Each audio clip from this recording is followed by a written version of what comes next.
Hello learners, welcome back. This is Namrata. Today I'll give you some preposition error and I must say that these errors will be very useful for all competitive exams. So please stay till the end. Let's watch. She is proficient in at on English. अब यहाँ पर in का use होगा, at का use होगा कि on का use होगा? तो मैं आपको बता दूं यहाँ पे प्रोफिशिएंसी की बात हो रही है, मतलब यहाँ पर वो उससे माहिर है इंग्लिश में। अगर किसी चीज में माहिर होने की बात होती है तो वहां पर हम इन का यूज करते हैं। नेक्स्ट देखिए, the bird flu above the cloud and the mountain. अब यहाँ पे क्या फिल करेंगे? The bird flu. अब बर्ड जो है वो उड़ी है, कहाँ? अबव। अब जहां पर कोई किसी चीज से सीधा संबंध नहीं होता तो वहां पर हम अबव का यूज करते हैं। दोनों का अबव मीन्स भी होता है ऊपर, ओवर मीन्स भी होता है ऊपर, लेकिन अबव का यूज हम वहां करते हैं जहां पर किसी चीज का किसी दूसरी चीज से सीधा संपर्क नहीं होता है, वहां पर हम अबव का यूज करते हैं। इसी जगह पे आप देखिए एंड ओवर द माउंटेन, यहाँ पर क्या आएगा? Over the mountain.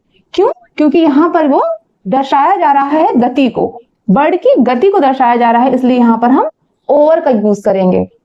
और एक चीज के ऊपर से कोई चीज निकल के गई है तो वहां पर हम ओवर का यूज करेंगे। She is sitting in the window, on the window, by the window. अब यहाँ देखिए वो बैठी है। अब कहां पर बैठी है? इसमें आप ये देखिए विंडो के ऊपर तो कोई बैठेगा नहीं, विंडो में भी कोई नहीं बैठेगा, विंडो पर भी कोई नहीं बैठेगा, विंडो के पास कोई बैठ सकता है और पास बैठने के लिए हम बाय का यूज करते हैं, तो यहाँ पर बाय प्रीपोजिशन करेक्ट हो जाएगी। नेक्स्ट है there is gulf among between the two cities. अब अमंग मतलब भी होता है बीच में, बिटवीन मीन्स भी होता है बीच में, लेकिन बिटवीन का यूज हम कहाँ करते हैं? जब दो चीजों के बीच में बात हो रही हो तो वहां पर हम बिटवीन का यूज करते हैं, इसलिए यहाँ पर हम अमंग का यूज नहीं करेंगे, बिटवीन का यूज करेंगे। नेक्स्ट है the key is below the pillow, beneath the pillow. अब बिलो मीन्स भी होता है नीचे और बीनीथ मीन्स भी होता है नीचे, तो अब हम यहाँ पे किस चीज का यूज करेंगे? तो देखिए बिलो मतलब कि कोई जैसे कि कोई चीज होती है, जैसे टेम्परेचर है तो टेम्परेचर अप डाउन होता है, उसमें हम बिलो का यूज कर सकते हैं। लेकिन बीनीथ का मतलब होता है किसी चीज के ऊपर कोई चीज रखना, उसके नीचे होना, तो यहाँ पर हम the key is beneath the pillow, beneath का यूज करेंगे।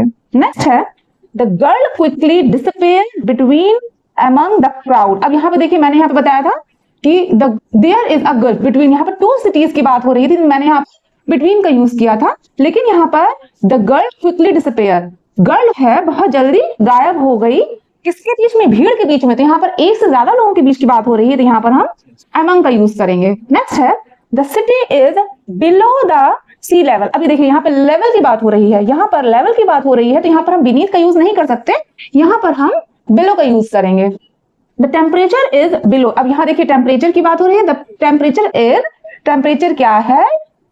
नीचे है। किससे नीचे है? फ्रीजिंग से, मतलब ठंडे होने से भी नीचे है, तो यहाँ पर हम बीनीथ का यूज नहीं कर सकते, यहाँ पर हम बिलो का यूज करेंगे। ओके, नेक्स्ट देखिए, next he lives at the top of building, top of building. अब देखिए एट द टॉप ऑफ कहां पर आता है? जहां पर किसी चीज की ऊंचाई की बात करी जाती है। ये ऐसा भी हो सकता है, ये ऐसा भी हो सकता है, और ये किसी लेवल की भी बात करता है। तो top, he lives at the top of the building, तो यहाँ पर किसी ऊंचाई की बात की जा रही है, तो यहाँ पर एट द टॉप लिखेंगे।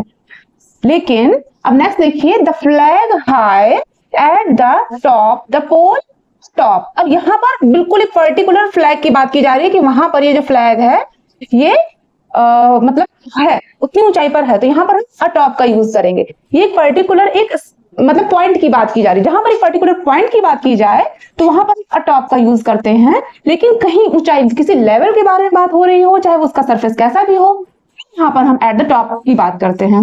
नेक्स्ट है he is obsessed with video games, video games। तो देखिए he obsessed मतलब वो बहुत ज्यादा उसके लिए बहुत प्रेमी है, तो यहाँ पर हम टू और ऑफ का यूज नहीं करेंगे, यहाँ पर हम विद का यूज करते हैं। obsessed के साथ हम विद प्रीपोजिशन लेके आते हैं। अब नेक्स्ट है, देखिए नेक्स्ट क्या है? she is envious of her colleagues, with colleagues या फिर टू colleagues। अब envious मतलब वो जलन रखती है, she is jealous, तो यहाँ पर envious के साथ क्या आएगा? of her colleagues success। Next है आपका he entered into the room, to the room, in the room।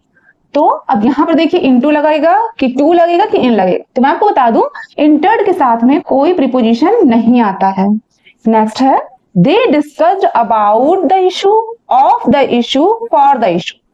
तो discussed के साथ में भी कोई प्रीपोजिशन नहीं आएगा।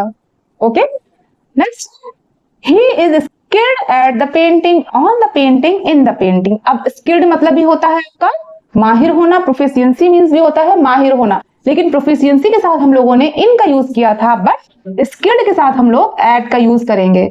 स्किल्ड के साथ हम लोग किसका यूज करेंगे? एट का यूज करेंगे। लास्ट है she sat beside next to me, beside next to me। अब यहाँ पे besides मीन्स क्या होता है? के अलावा। besides मीन्स क्या होता है? के अलावा।